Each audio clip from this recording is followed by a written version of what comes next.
So good afternoon. All doctors are ready. Good afternoon, sir. Yeah, good afternoon.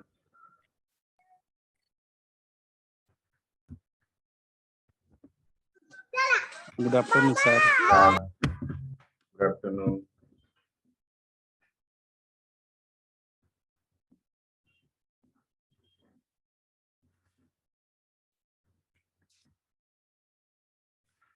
कल हमने देखा था emotional prescribing, right? Yes. So how many types of neurotransmitters, their secretions and their causes? So which neurotransmitter causes which symptoms, which emotions, which feelings? Yes. Neurotransmitters के लिए medicine देना है, that means emotional prescribing चाहिए कि non emotional prescribing चाहिए, prescribe किस base पे करना चाहिए और क्या करना चाहिए, which medicine, which the remedies, ये कल हमने देखा. Now today we will see the Hahnemann and genetics. क्या है Hahnemann and genetics? Genetics that is the genetic constitutional similimum. किस बेस पे ये हमें सिलेक्ट करना है एंड प्रिस्क्राइब करना है, तो ये आज हम देखेंगे. Which aphorisms have the reference of this genetic constitutional similimum. So the genetic constitutional simillimum was indirectly, it is not directly written, but indirectly advocated by Dr. Hahnemann for eliciting ideal cures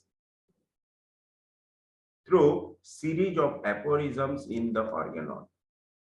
In aphorism 9, Dr. Hahnemann states, in the healthy condition of man, the spiritual vital force, autocracy, the dynamics that animates the material body, organism, rules with unbounded sway and retain all the parts of the organism in admirable, vital, or harmonious operations, all sensation and functions, so that our indwelling reason gifted mind can freely employ this healthy living instrument for higher purpose of existence.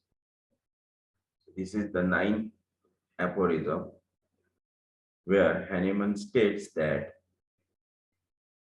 the healthy condition of man, that is the vital force, autocracy, keeps the body always in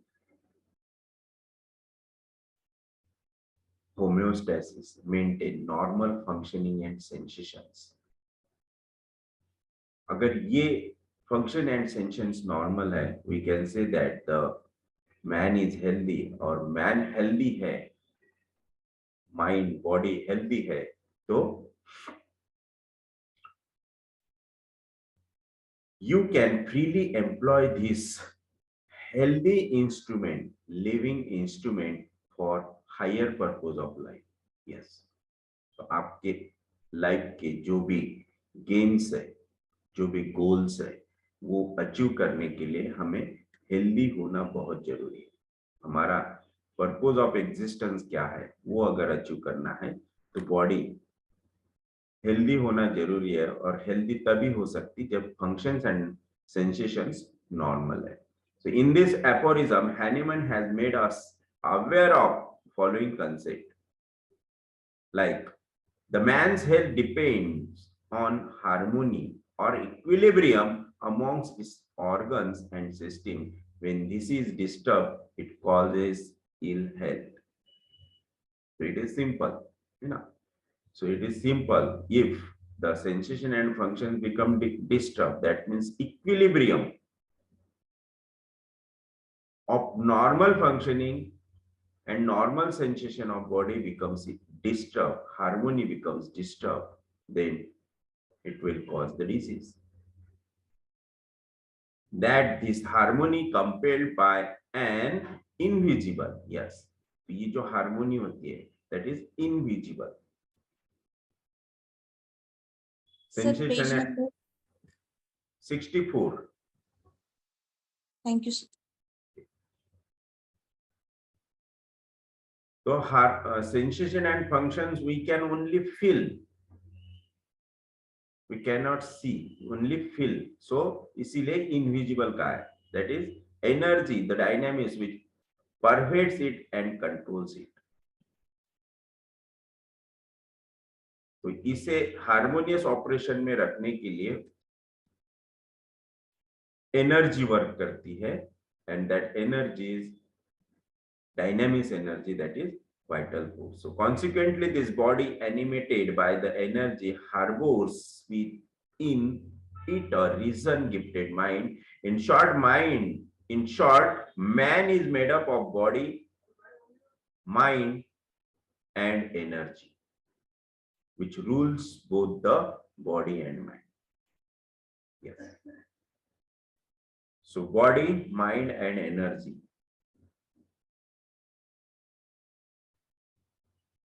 इसमें से एक भी गायब है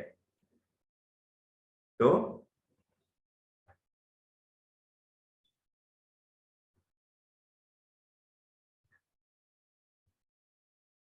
क्या होगा? Disease. Okay, अगर mind गायब है तो डिजीज, बॉडी गायब है तो डिजीज, लेकिन एनर्जी गायब है तो death. So further, he mentions that when the energy driven organs and system of organism are in a harmonious equilibrium, it helps the mind to use the body for higher purpose of existence. By this, the philosopher in Hahnemann tells us that our very birth in this world has some purpose. तो हर किसी का purpose अलग हो सकता है, लेकिन nature ने दिया हुआ पर्पस सेम है. The same purpose is evolution in higher and higher state of existence. और हर कोई इंसान इसके ही पीछे दौड़ता है. हर किसी को लगता है कि हमारी कंडीशन पहले से बेटर हो, हम इससे भी प्रोग्रेस करें, इससे ज्यादा प्रोग्रेस करें. इसलिए दौड़ते रहते हैं हम, और वो दौड़ लगाने के लिए हमें हेल्दी होना जरूरी है. Thus, every creation is created to progress and evolve. Evolution आपको हर चीज में दिखेगा, every cell में दिखेगा. So evolution of man in the universe is synonymous to progress of life in the universe. Yes, बहुत ही अच्छा लिखा है सर ने. Evolution of man in the universe is synonymous to progress of life in the universe. आप हमारा इतिहास देख सकते हैं, आप किस तरह से evolution हुआ है human beings का, which is part and parcel of the universal energy cycle, which follows the law of bioenergetics and thermodynamics. Thus, man and every living cell has to work for a living sincerely, conscientiously, and diligently, engulf as much as knowledge as it can to deal with life, to face life with success, and finally evolve to a higher state, thus fulfilling the sole object of its existence in the world. तो सुबह उठते बराबर यही दौड़ शुरू हो जाती है हमारी कि हमें क्या करना है, किस लिए करना है और क्यों कर रहे हैं. So this is the fulfilling the sole objective of the existence in this world. Yes. हम इसी दौड़ में लगे रहते हैं कि मैं उससे बेटर कैसे हो सकता. Yes. So thus in my practice, diligent, conscientious and non-diligent, and yes, और ये दौड़ के पीछे जो वर्क करता है, that is the genetic trait, that is diligent and non-diligent. conscientious and non-conscientious traits. So nature in an individual, be it in acute or chronic, if very prominent, is taken to rule out or rule in a remedy, and believe me, it has paid rich dividends. So these are the genetic traits जो हमें हमारा life का purpose पाने के लिए help करता है।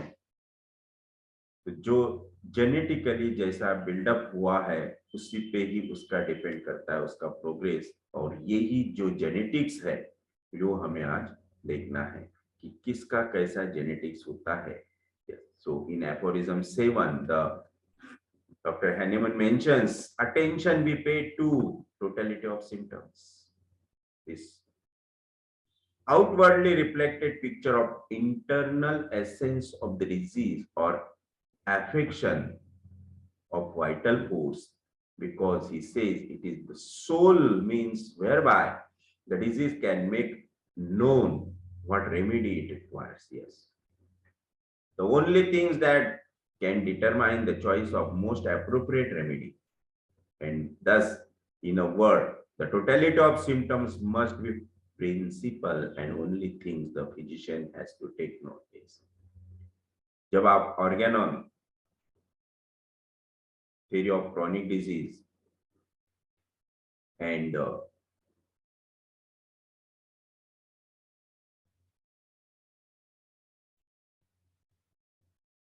Books of doctor Hahnemann जो उनके राइटिंग में लिखे, जो उनके ओन बुक्स है, ये जब आप पढ़ेंगे तो आपको ये totality of symptom, totality of इतने जगह मिलेगा। तो हैनीमन ने कभी ये वर्ड यूज नहीं किया कि कॉन्स्टिट्यूशनल, हैनीमन ने always say take the totality of symptoms. उन्होंने ये भी नहीं कहा कि जेनेटिक कॉन्स्टिट्यूशनल से मिनिमम फाइंड आउट करना है, no, but Hahnemann always used the word totality of symptoms. So in this aphorism 7, he has made it amply clear that every individual constitutions behave differently when disease depending upon its makeup in totality, that is mind, body and energy. So आप जब totality लेते हैं from mind, from body and energy, you can say that it is because the totality of symptoms is covering that constitution, so that constitution is completely covered up by these symptoms, and that symptoms are totality of symptoms. That's why Dr. Vijayakar says it is a constitutional drug. और जो हम symptoms ले रहे हैं ये genetic ले रहे हैं, जो इनहेरिटेड है, that is the genetic constitutional symptom. So further in aphorism number 15, he takes about dynamics and the organism, that is body, having a close relation with each other because the two together constitutes a man or constitutes a unity, although in thought our mind separates this unity into two distinct concepts. In aphorism 50, sir ने इसे अपनी तरह से अपने हिसाब से understand करके इसे लिखा है कि relation, having a close relation with each other because the two together constitutes a unity, although in thought our mind separates this unity into two distinct concepts. Thus he envisaged by his foresight the genetic code concept 200 years back. Yes, तो तब doctor Hahnemann इसे genetic constitutional ये word use नहीं कर सके, क्योंकि तब jeans का कोई इन्वेंशन ही नहीं हुआ था। तब कोई ना माइक्रोस्कोप्स था ना कुछ था कि जब जीन्स देख सकते थे, और जब जीन्स के बेस पे अगर हैनेमन होते थे तो वो भी शायद यही लिखते थे कि जो आप टोटलिटी ऑफ सिम्टम्स ले रहे हैं that is the genetic traits. So इसीलिए सर ने इसे अंडरस्टैंड करके इसे नाम दिया है genetic concept. As per our science today, we are aware that whether it is our body or structure, which is made up of parts, organs, and systems, and cells, or it is our behavior, attitude, emotions, will, intellect, or whether it is our energy, as it is represented by speed of activities, etc., all arise from our genes, that is genetic code. तो यही सब Hahnemann ने, जब आप 83 to 104 एपोरिज्म्स पढ़ेंगे तो आपको वहां खाली वर्डिंग अलग मिलेगी, लेकिन उसका मीनिंग सर ने यहाँ अपने अंडरस्टैंडिंग के हिसाब से निकाल के यहाँ लिखा है कि it is a genetic traits, genetic code. तो हैनेमन ने भी उन एपोरिज्म में यही कहा है कि आपको क्या क्या लेना है, क्या देखना है, किस तरह से देखना है, क्या क्या कंसीडर करना है। Yes, our genes or the genetic code which has inherited and acquired its character express itself in the form of proteins। तो ये सब इन्वेंशन अभी अभी हुआ है कि सेल होता है, सेल में न्यूक्लियस होता है, न्यूक्लियस में क्रोमोसोम्स होते हैं, क्रोमोसोम्स में जीन्स होते हैं, है ना, और जीन्स में सिंथेसाइज्ड प्रोटीन्स होते हैं। So protein synthesized by each and every cell in general or peculiar cell in particular. These are the proteins which gives us everything. They gives us our nature, structure, energy, tolerance, and susceptibility, depending solely on the miasmatic trait as mentioned in aphorism. तो जो miasm inherited है, जो parent से आया है, तो parent से कौन सा माइजम लेके आया, उस माइजम के हिसाब से उनका जेनेटिक ट्रेट होगा in the mind, in the body. Body भी उसी तरह से उसी माइजम के हिसाब से बिल्टअप हुई है। So solely on the miasmatic taint as mention in aphorism 7, regards being had to the possibility of a miasm and attention paid to necessary circumstances. Our science is a rare science, but some people's name it as an alternative science. No, it is a perfect science. So that's why it is a rare science, perhaps one of the very few scientific sciences, since the very base is our organon, क्योंकि हमारा जो base है जिस पे हमारा पूरा science खड़ा है, दैट इज द ऑर्गेनन। और ऑर्गेनन जब आप पढ़ेंगे तो ईच एंड एवरीथिंग, इतना मजा आ रहा है ऑर्गेनन पढ़ते हुए, इतना नॉलेज, इतना हर चीज का नॉलेज हैनेमन ने लिख के रखा है।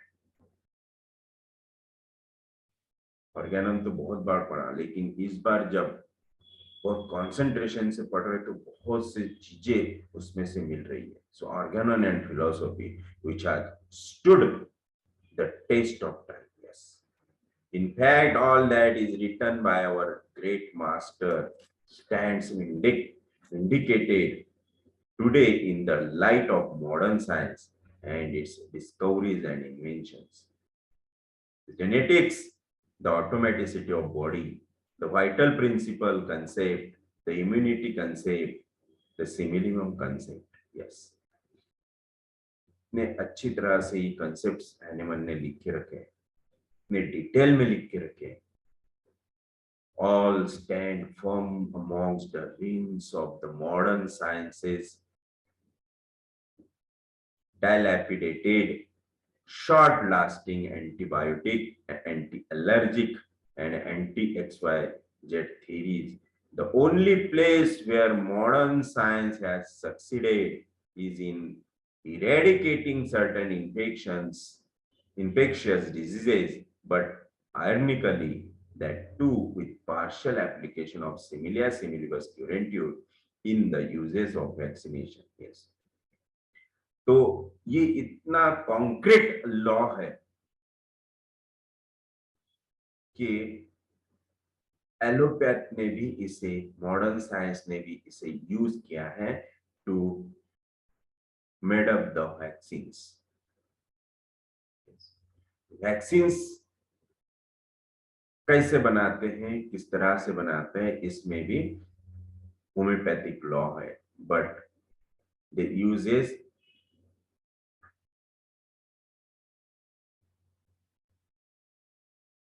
in only vaccinations. So there is a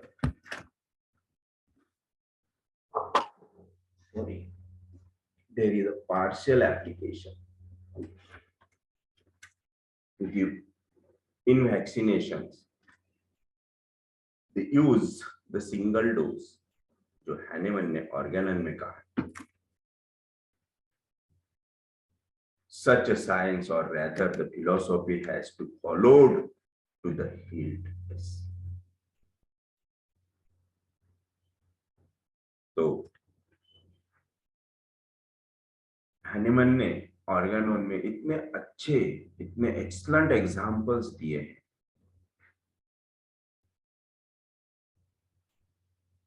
ये जो सिमिलिया सिमिलिबस क्यूरेंटिव लॉ है, इसके अंडर तो इतने ग्रेट एक्सलेंट एग्जाम्पल्स हैनेमन ने दिए कि इन एपिडेमिक्स जीसीएस कैसे फाइंड आउट करना.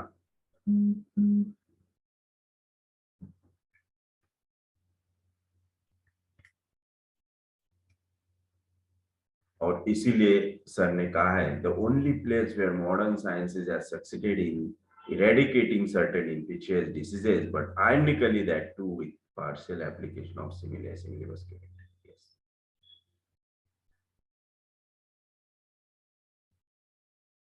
So such a science, or rather the philosophy, has to be followed to the hilt. Only a strict follower of the same with proper application shall find the right similibum, which shall reverse the disease and help the physician. Yes. कितनी power होगी इस similimum में, वो भी single dose में, single remedy में, कि पूरे डिजीज प्रोसेस को रिवर्स कर देती है. So to remove the whole symptoms in order, at the same time annihilate the morbid dearrangement of vital force. Yes. Consequently, the totality of disease, the disease itself. तो अगर medicine perfect है, dose perfect है, selection perfect है, कोई भी disease reverse हो सकता है. किसी भी डिजीज में क्योर प्रोसेस स्टार्ट हो सकती है. खाली जो सिमिलिमम हम दे रहे हैं वो बेस होना चाहिए द लॉ सिमिलिया सिमिलिबस क्यूरेंटिव. तो इसीलिए सर ने इसमें ये जेनेटिक दिया है कि ये क्या है. जेनेटिक्स ऑफ सिमिलिया सिमिलिबस क्यूरेंटिव, किस तरह से हमें वो मेडिसिन सिलेक्ट करना है. तो सर कहते हैं it is the genetic traits जो हमें फाइंड आउट करने हैं और उस बेस पे हमें मेडिसिन सिलेक्ट करना है. और एनिमल का ऑर्गेनल पढ़ेंगे तो उसमें सर ने खाली टोटलिटी ऑफ सिम्टम्स हर जगह कहा है. लेकिन सर ने उस वक्त जीन्स नहीं थे, लेकिन जीन्स ये वर्ड, जेनेटिक ये वर्ड ना यूज करते हुए हैनेमन ने ईच एंड एवरीथिंग मेंशन की है. आप स्टार्टिंग के 84 टू 85 86 एफोरिज्म पढ़ेंगे तो each and everything Hahnemann has written in Organon. कहाँ से सिम्टम लेना है, किस तरह से सिम्टम लेना है, कैसे पिकअप करना है, क्या क्या चीज देखनी है। तो सुपरफिशियल से लेके तो डीप तक हैनेमन केस हिस्ट्री में लेके जाते हैं। So hence, homeopaths who do not prescribe on totality are very unlikely to observe the Hering's law of cure, be it acute or chronic disease. Those who prescribe only on emotions, feelings, and think feeling are the poor, and thus totality are as guilty as their physicians prescribing counterpart. They shall get result, but only in functional sphere of ectoderm, endoderm, or mesoderm derivatives organs. Yes. So, जो partial simillimum prescribers है, they always get result in the basic layers, that is first layer, second layer, and third layer. They never solve the deep pathological diseases of fifth, sixth, seventh layer. Yes. So they shall show fantastic result in making symptoms disappear from skin. For example, eczema, dermatitis, or rhinitis, bronchitis, acidity, colitis, urinary tract infection, or bones pain. They can at the most bring about changes in secretion of neurotransmitters, causing behavioral changes arising out of limbic system, intolerances, susceptibilities, will, intellect shall never improve or show changes. Yes, they may not succeed in annihilating the cause which gives rise to hypertension, diabetes, thyroid disorder, rheumatoid or arthritis, etc. तो जो भी जितने भी deep pathological diseases है, autoimmune diseases है, जो higher level के disease है, इसे आपको जीसीएस ही देना पड़ेगा. They shall not be fortunate enough to see single dose result which enforce the Hering's law only because they do not consider the totality of symptoms or genetic constitution. So this is the genetics of Similia similibus curentur, or the constitution, genetic constitution.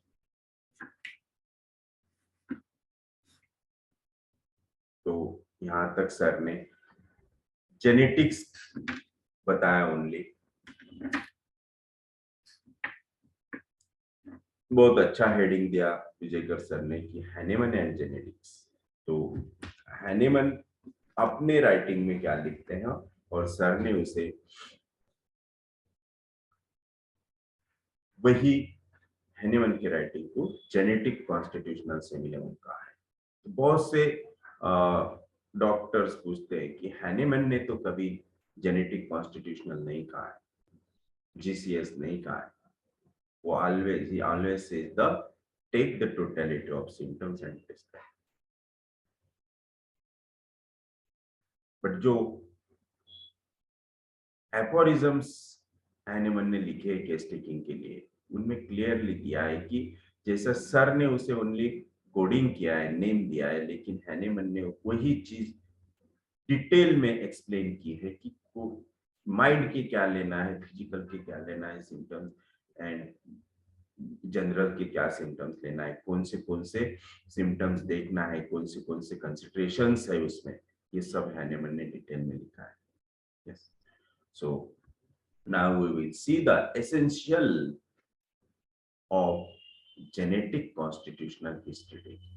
अगर आपको GCS देना है तो इसके लिए आपको किस type की हिस्ट्री लेना है. तो सर सबसे पहले यहाँ जीन्स के लिए लिखते हैं. Genes, as we all know, is mother of our existence. Our map of genetic code or genome is responsible for our physical makeup, mental makeup, and general makeup. All these three arise out of some genetic map or genome. Hence, it is but natural to conclude that looks, features, and build of an individual have relation with this nature. It is important for a homeopath to be keen observer so that he can decode the physic to know the nature of a person. Keen observer, जब हम case taking start करते हैं तो ये कीन observer ही हमें वो reality देते हैं जो पेशेंट बोलेगा, लेकिन हम जो ऑब्जर्व करेंगे वो अलग, ऑलवेज अलग होगा, क्योंकि truth is always a different और वो स्ट्रांग होता है। अब देखो, सत्य हमेशा अलग ही होता है, डिफरेंट होता है। जब हम हिस्ट्री लेते हैं और हिस्ट्री पूछते हैं तो पेशेंट हमें मिसगाइड भी करता है। मेंटल्स में तो ऑलवेज हम मिसगाइड हो जाते हैं, लेकिन धीरे धीरे जब अगर वो फर्स्ट टाइम हमें कुछ नहीं बताता है, क्रॉस रेफरेंस में भी हमें कुछ नहीं मिलता है,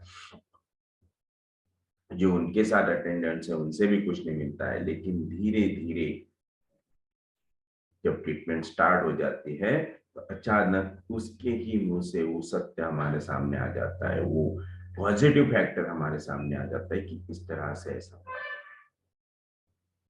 वो टोटली डिफरेंट होता है। तो इसीलिए कोशिश कीजिए कि फर्स्ट टाइम ही उसने सब कुछ बताना चाहिए, सब फर्स्ट टाइम ही हमें सब कुछ मिलना चाहिए, ताकि उसका भी टाइम बचे और हमारा भी टाइम बचे और रिजल्ट फास्ट आए।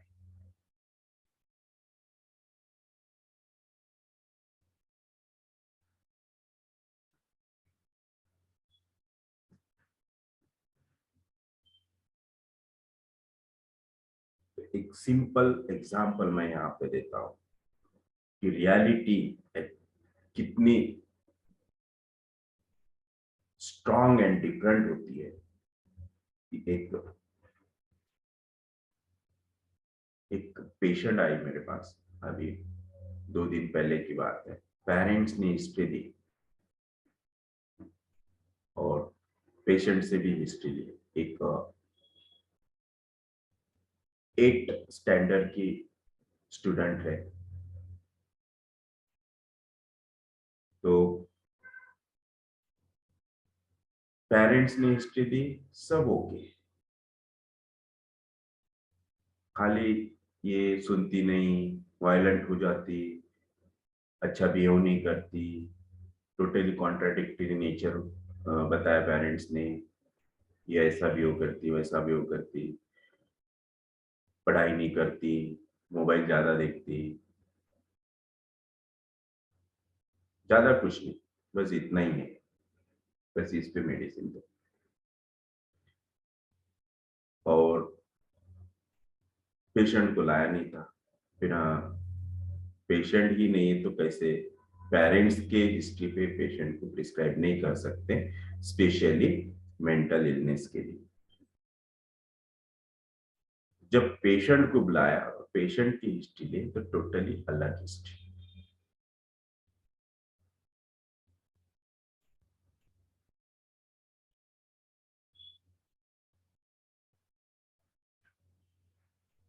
इतनी डिफरेंट हिस्ट्री, इतनी डिफरेंट हिस्ट्री। जब फर्स्ट टाइम पेशेंट के पेरेंट्स आए थे और मैंने उनके मुंह से जब सुना था तो मैंने बोला था कि जब आप पेशेंट को लाएंगे तभी उसकी हिस्ट्री कंप्लीट होगी, इसलिए फिर पेशेंट को बुला के ही वो हिस्ट्री सुननी पड़ी। और जब हिस्ट्री सुने तो टोटली डिफरेंट। फिर जब पेरेंट्स को पता चला कि इसने सब कुछ बता दिया है तो ऑटोमेटिकली पेरेंट्स को वो बोलना ही पड़ा। और हिस्ट्री इतनी डिफरेंट, इतनी खतरनाक है कि 8 स्टैंडर्ड की स्टूडेंट जो 5th स्टैंडर्ड से ही किसी के मतलब बॉयफ्रेंड्स और लव अफेयर्स, उनके साथ एकदम खुल के नेकेड होके बातें करना, this is totally strange. Pure syphility, ये केस मैं आपसे डिस्कस करूंगा, बाद में बताऊंगा। बहुत अच्छी हिस्ट्री है,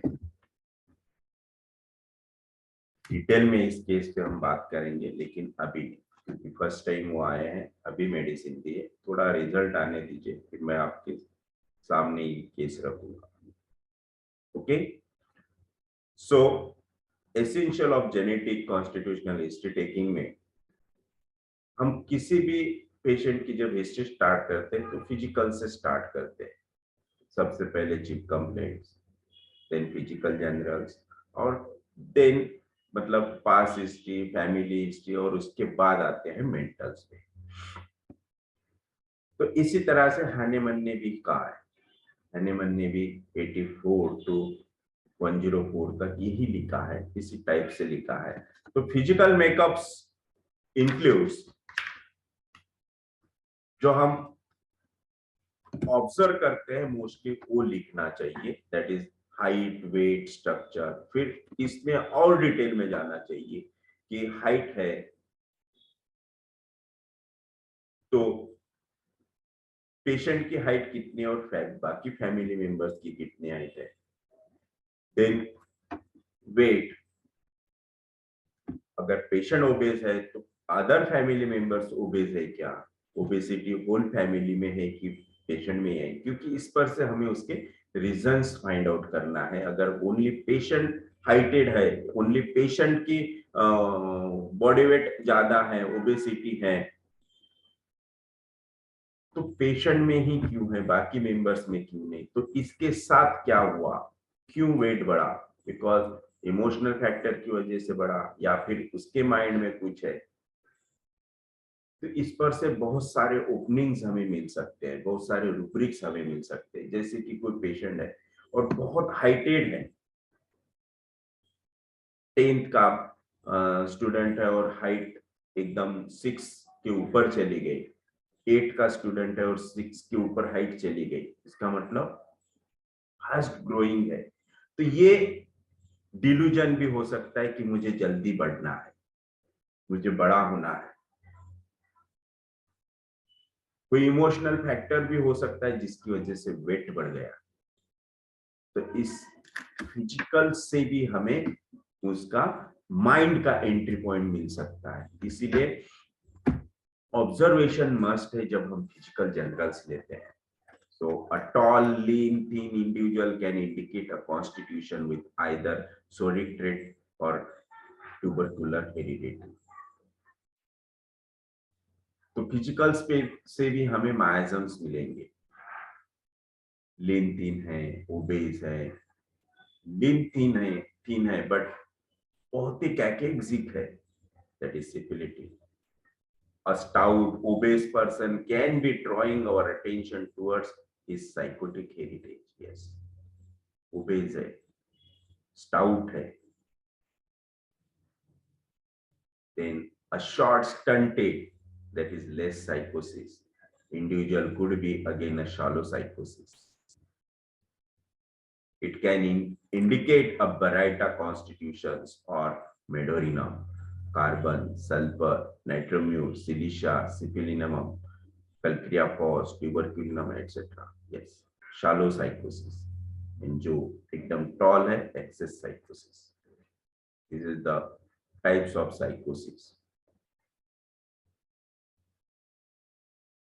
तो हाइट पर से हमें माइजम निकालना है। देन अगर आपको माइंड के लिए कुछ क्लूज चाहिए तो हम इस पर से ले सकते हैं। Then facial features and shapes, तो फेशियल फीचर्स ये भी बहुत इंपॉर्टेंट है और जो हमारे ऑब्जर्वेशन के पॉइंट में ही आते हैं। फेस किस टाइप का है, फेशियल एक्सप्रेशंस कैसे, फेशियल फीचर्स कैसे, शार्प है, डल है, Received 1,200 rupees on Google Pay for business. So sharp features could give us an idea that some tubercular constitution in it in front of us. It could be a soric constitution as well as nevertheless. We can safely presume that this constitution is not purely psychotic. Sharp features है तो sorry, but extremely sharp है, that is syphilitic. Sharp features को हम मराठी में बोलते हैं कि भाई बोल का चेहरा, आंखें बोल की, नाक एकदम proper proportionate, face features proportionate, this is sorry. Tapering chin, oval shape face, sorry. But वही फेस जब एक्सट्रीमली शार्प बन जाता है, that is the features of foreigners. आप देखो कि आप ज्यादा चेहरे की तरफ देख नहीं सकते, that is the syphilitic face. तो जो चीज नॉर्मल है, that is psora, that become out of control is syphilitic. That is extra sharp and crooked features can mean some syphilitic remedy. Round face, rounded, obtuse features attract our mind towards psychotic, lurking diffidence. तो जो face पे दिख रहा है वही उसके mind में. तो यहीं से भी हमें ये क्लू मिलता है कि अगर फेस शार्प है तो माइंड भी उसका सोरिक ट्रेड्स दिख रहे हैं, तो माइंड में भी सो रहा है. माइंड के सोरिक सिम्टम्स हमें ढूंढना है और मिलेंगे. देन साइकोटिक है तो साइकोटिक मिलेंगे, पॉजिटिव फैक्टर्स भी साइकोटिक मिलेंगे, जेनेटिक ट्रेड डिस्पोजिशन भी साइकोटिक मिलेंगे. और सिपिलिटिक है तो चेहरे पर से लग रहा है कि सिपिलिटिक फेस है, तो हमें syphilitic features from mind find out.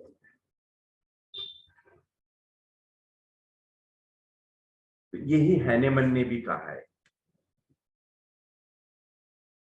But Vijaykar sir ने इसे और उनके स्टडी पर से उसे एक्सप्लेन किया है कि face shapes could be of 3 basic types, that is mental, vital and motive. Mental phase, it is psychotic. Vital, it is psychotic. And motive, it is syphilitic.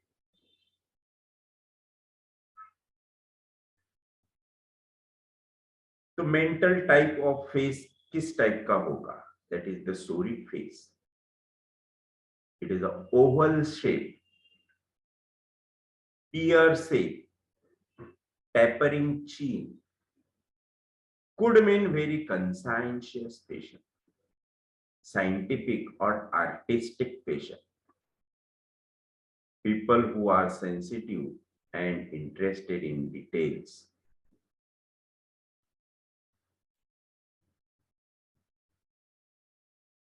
This is mental type of face, that is the soric face. Vital type of face, that is psychotic face.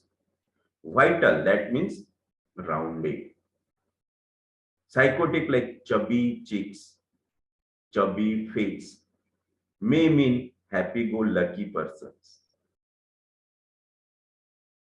Frivolous, happy-go-lucky, that means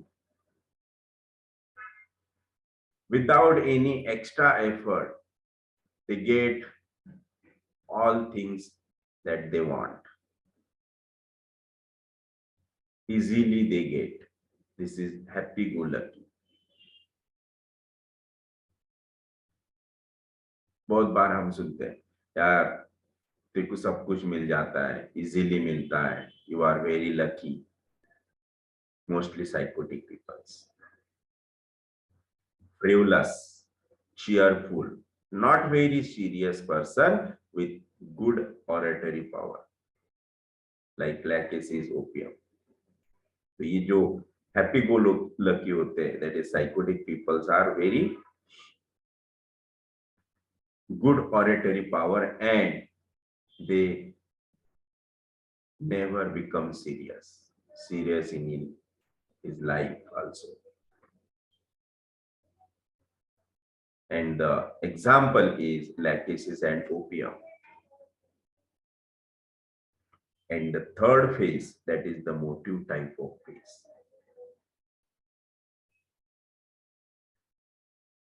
The prominent chick or bony structure of face that is squarish indicate a strong, positive, courageous, leader-like personality. Strong bones.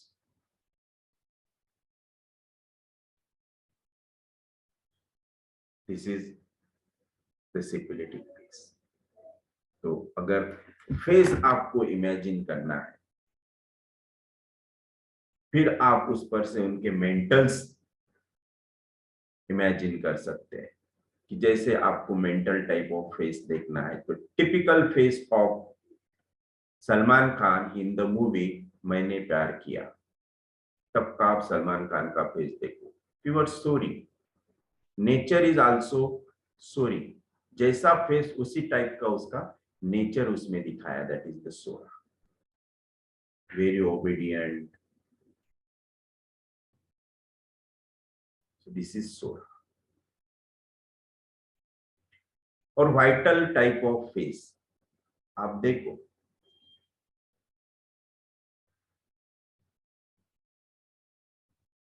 कौन आपके ध्यान में आ रहा है? Psychotic face, round.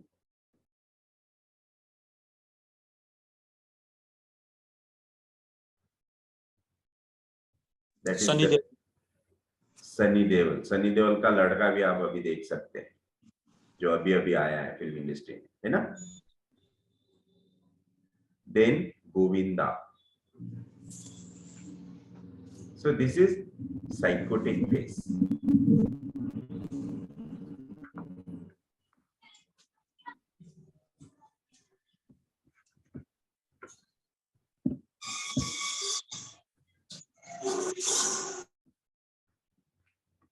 Psychotic face always of Bappi Lahiri. Psychotic face. इनके मेंटल्स भी देखो. Govinda, happy go lucky, always happy. Bappi Lahiri, always happy.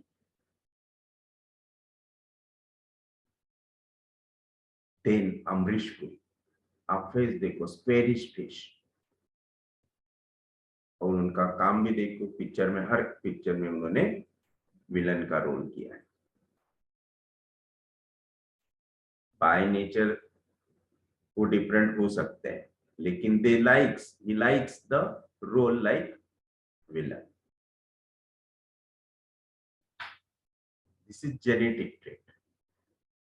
So the type of face indicates the miasm also. So there are also combination of three basic types which give rise to other types of faces. तो आप इसको जैसे कि mix मायाजम हम बोलते हैं, mix मायाजम, जैसे सोरोसाइकोटिक, साइकोसिफिलिटिक, सोरोसिफिलिटिक, उसी तरह से ये फेज भी मिक्स हो सकते हैं, जैसे कि mental vital, mental motive, vital motive, like this. So there are also combination of three basic types which gives rise to other types of faces. The mixture of motive mental, mental vital, and vital motive would also tell us a lot more about their natures. This combination faces are due to nature which are consistent with combination of different characteristics or nature.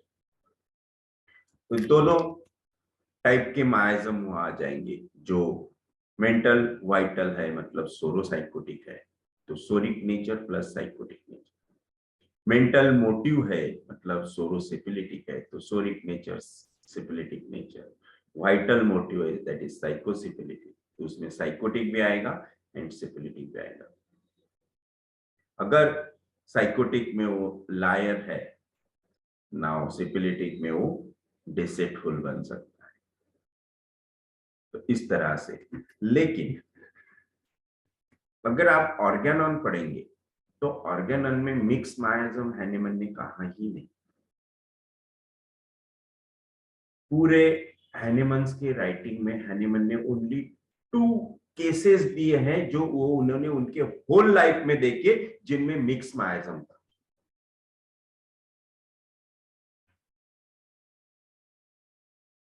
तो doctor हैनिमन ने mix मायाजम कहीं भी नहीं बोला है। खाली mix मायाजम के symptoms उन्होंने उनके होल लाइफ में ओनली 2 केसेस में देखे। तो मे बी ये डिफरेंस हो सकता है कि तब पूरा सोरिक एटमॉस्फेयर था इसलिए मोस्टली उस वक्त मिक्स मायाजम नहीं थे। मोस्टली सोरिक डिजीजेस तब होते थे, एपिडेमिक्स डिजीजेस होते थे that is psoric. Psora full form में तब था इसलिए शायद हो सकता है कि तब मिक्स मायाजम के केसेस नहीं आए। लेकिन nowadays syphilitic is in full form. So psora plus syphilitic मिल सकता है, साइकोटिक प्लस सिपिलिटिक मिल सकता है। पूरे उनके materia pura, chronic disease and organelle के रेफरेंसेस मैंने देखा, खाली 2 उन्होंने लिखा है कि ओनली 2 केसेस उनके लाइफ में होल लाइफ में उन्होंने देखे हैं mix मायाजम। This is surprising for me कि ओनली ने होल लाइफ में ओनली 2 केसेस और वो भी डॉक्टर हैनिमन ने। सो इट इज सो तो हम यही स्टॉप करते हैं और कल हम देखेंगे आगे का दैट इज द। अभी हमने फेस देखा है, हाइट वेट स्ट्रक्चर देखा है। तो कल से हम हेयर से स्टार्ट करेंगे। तो यहाँ पे हिस्ट्री टेकिंग का पार्ट है। एक्चुअली हमारी हिस्ट्री टेकिंग हो गई लेकिन हम अभी इसको थोड़ा सा लुकआउट करेंगे क्योंकि सर ने यहाँ डिटेल में नहीं दिया लेकिन मेन पॉइंट्स यहाँ दिए हैं। उसके बाद थोड़ा सा प्रैक्टिकल पार्ट आ जाता है दैट इज द सर के केसेस इस बुक में दिए हैं, हम वो केसेस भी देखेंगे राइट। तो यहाँ तक अभी हम यही स्टॉप करते हैं। तो यहाँ तक कोई डाउट होगा, क्वेरी होगी, कोई क्वेश्चंस होगी तो आप हम अभी 5 मिनट ले सकते हैं। ओके सो आप खुद को अनम्यूट करके क्वेश्चंस पूछ सकते हैं, अपना वीडियो भी ऑन कर सकते हैं अगर आप रेडी हैं मेकअप करके। तो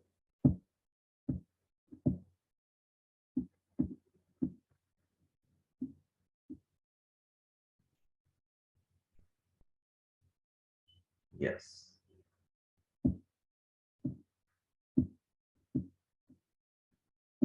तो आज का किसका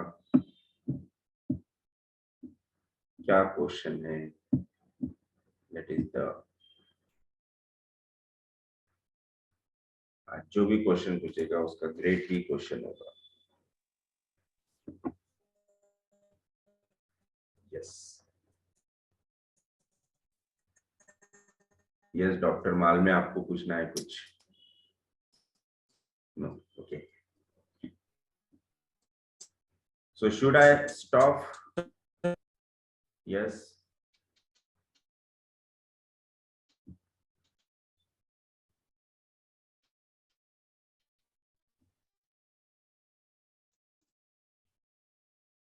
आवाज नहीं आ रहा, किसी को कुछ पूछना है लेकिन आवाज नहीं आ रहा है।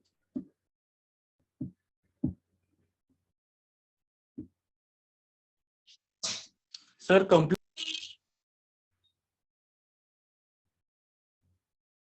आपका नेटवर्क ठीक नहीं है शायद।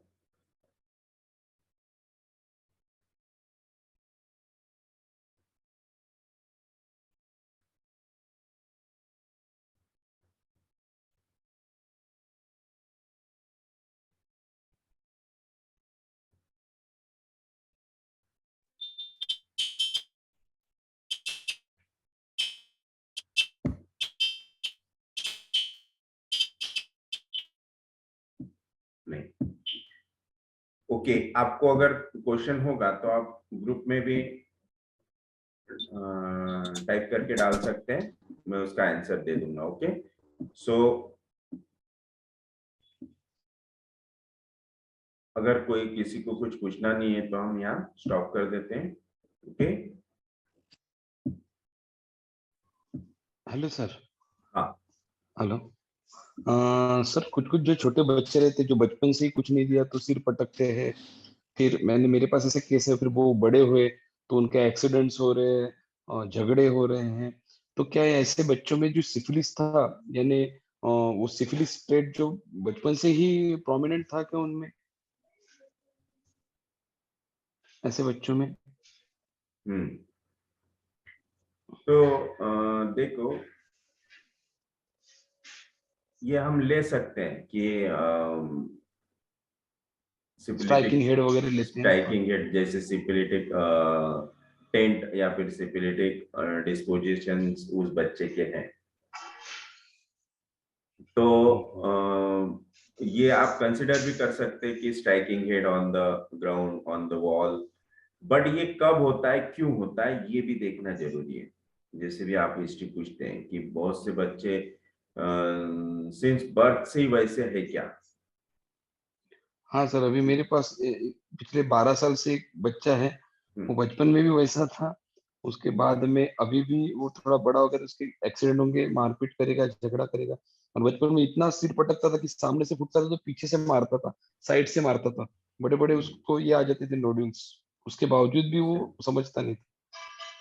यस, तो आप ले सकते हो उसमें this type of nature reaction तो उसकी। इसमें सोरा फिर, हाँ, सोरा बचपन से उसमें बहुत कम था या फिर कैसा था सर, क्या बोल सकते हैं इसमें?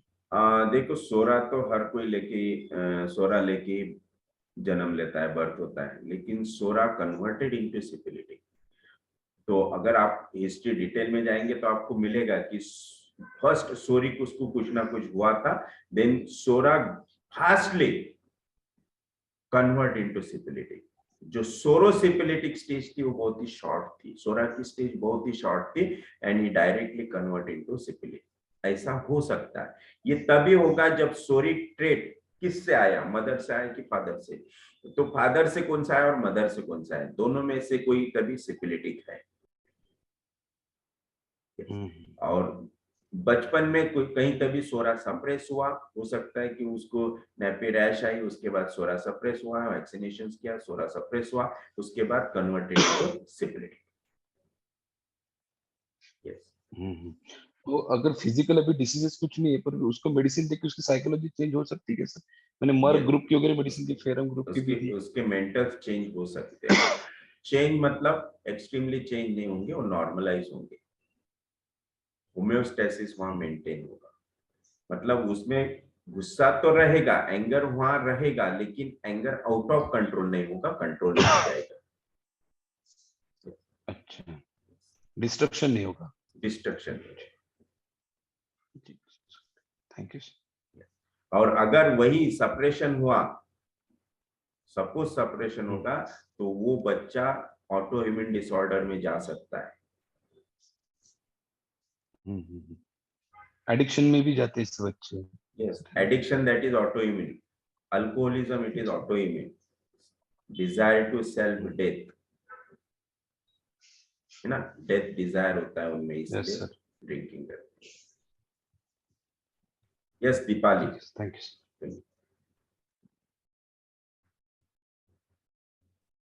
हाँ सर, जो बच्चे मतलब न्यूबॉर्न बेबी उनकी मदर में सीवियर पीआई फिर मायाजम कौन सा रहेगा?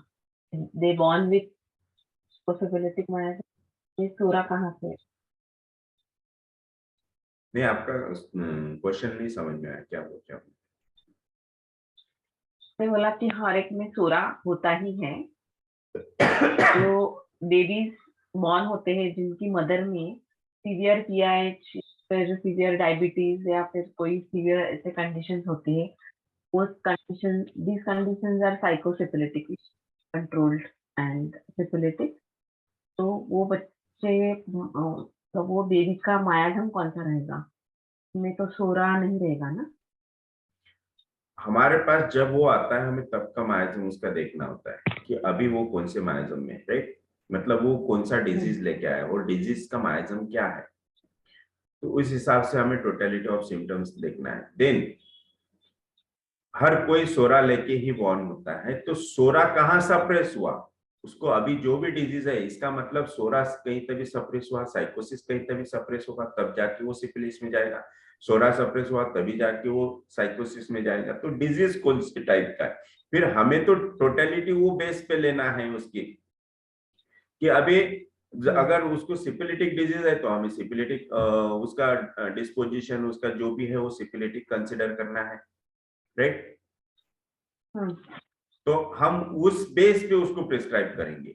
सोरा तो हर किसी में होता है, लेकिन हमें देखना होता है कि वो कहाँ डिस्टर्ब हुआ, कहाँ सप्रेस हुआ, उसके बाद क्या है, फिर वो कहाँ सप्रेस हुआ, फिर उसके बाद क्या है। मैं वही बोल रही हूँ सर, जो भी ऐसे केसेस रहते हैं ऑटिज्म या फिर जिनमें बाय बर्थ कुछ डिफेक्ट्स आते हैं, वहाँ पे तो सोरा दिखेगा ही नहीं, तो सोरा कहाँ सप्रेस हुआ वो हमें पता ही नहीं चलेगा ना। क्यों नहीं, हिस्ट्री में तो पता चलेगा ना। अगर ऑटिज्म है, कुछ साल बाद उसको ऑटिज्म आता है, तो इसका मतलब क्या है कि कहीं तभी उसका सोरा सप्रेस हुआ, साइकोसिस सप्रेस हुआ। तो हमें वो सब इवेंट्स लेना है, क्या क्या हिस्ट्री हुई सिंस बर्थ, वो सब लेनी है। देखना है कि क्या क्या हुआ था, क्या क्या ट्रीटमेंट हुई थी, क्या क्या पॉजिटिव फैक्टर्स आए थे जिसकी वजह से ये सब सप्रेशन होते गया और now he become autoimmune autism.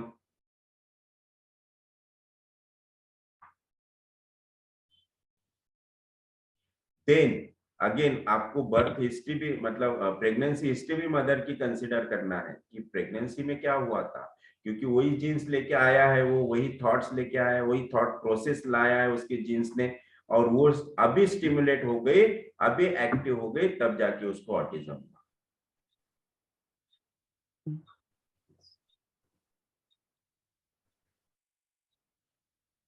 Okay, thank you sir.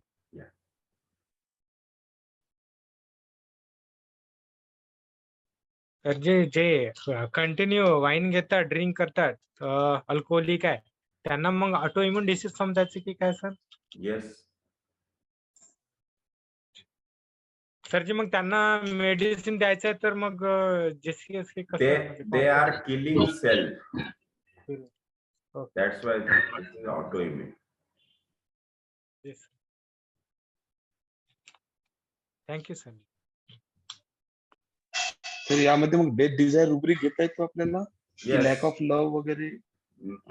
Death desire, lack of love, it is not a syphilitic. अच्छा, ओके. पण लॅक ऑफ लव्ह मुळे पण सर अल्कोहोलिक होतात ना, असं असं आहे का काही? Lack of love, self love, lack of love, self love. self love disappointed love वगैरे. नहीं, lack of self love कसं ते एक्सप्लेन करा. स्वतःच्या जीवनाबद्दल उसको अपनी जान की फिक्र कम होना, हाँ, जीवनात काही विशेष राहिलेलं नाही. that is not lack of love, that is despair. आणि ये क्यों हुआ, और आप डिटेल में जाना पड़ेगा कि ये क्यों हुआ, why he become despair, हाँ, है ना. hatred for himself आ सकता है, है ना, डिसेप्शन, डिसेप्शन नहीं आएगा, डिसेप्शन खुद के साथ डिसेप्शन।